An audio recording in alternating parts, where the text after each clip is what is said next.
پاش ڕووداوە دڵتەزێنەکانی خۆپیشاندانی ڕۆژی شەممەی ڕابردوو کە دەیان بریندار و کوژراوی بەدوادا بوو، پەرلەمانی عێراق دانیشتنی خۆی بۆ هەفتەی داهاتوو بەرز کردەوە بەهۆی ئەوەی کە ڕێژەی یاسایی تەواو نەبوو. لەم چوارچوەیە سەلیم جبوری سەرۆکی پەرلەمانی عێراق لە کۆنگرەیەکی ڕۆژنامەوەییدا ڕایگەیاند کە بەپێی دەستووری عێراقی داواکاری گەڵی عێراق بەجێدێت. مجلس النواب العراقي ئەنجومەنی نوێنەرانی عێراق گزارش لە خەم و پەژاری خۆی دەکات سەبارەت بە گەیشتن بەو دۆخە لە ڕێی ئاکامەکانی خۆپیشاندانەکانەوە، بە تایبەتی ئەوانی کە گیانیان لەدەستدا هەم لە دەستگا ئاسایشیەکان یان لە ناو خۆپیشاندەراندا و ئەو کەسانەشی کە بریندار بوون.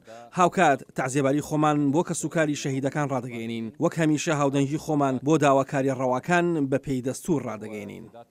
پەرلەمانی عێراق دانیشتنی خۆی بۆ هەفتەی داهاتوو بەرز کردەوە.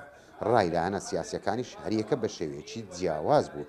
لایەنێک ڕایگەاند کە ئامانجی ئەم بارگرژەی خۆپیشاندەران کاریگەریەکی نەرێنی هەبوو.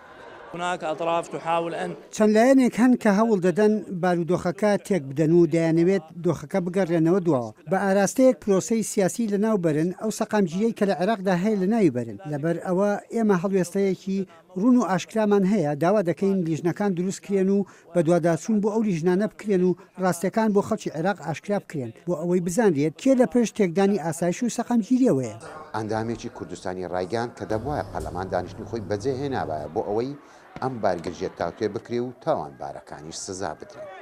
دەبواە سەرۆکایەتی پەرلەمان بانگەوازێکی بکردایە بۆ ئەوەی هەموو ئەندامانی پەرلەمان دەبێت ڕۆژی دووشەممە ئامادە بن بۆ ئەوەی لەم جەلسەیە لەم دانیشتنە بتوانرێ بارودۆخەکە تاوتێ کرێ و ڕێگە چارەیەک بدۆزرێتەوە بۆ ئەوەی جارێکی تر بشێوی وا ڕوونەدا لە بەغا.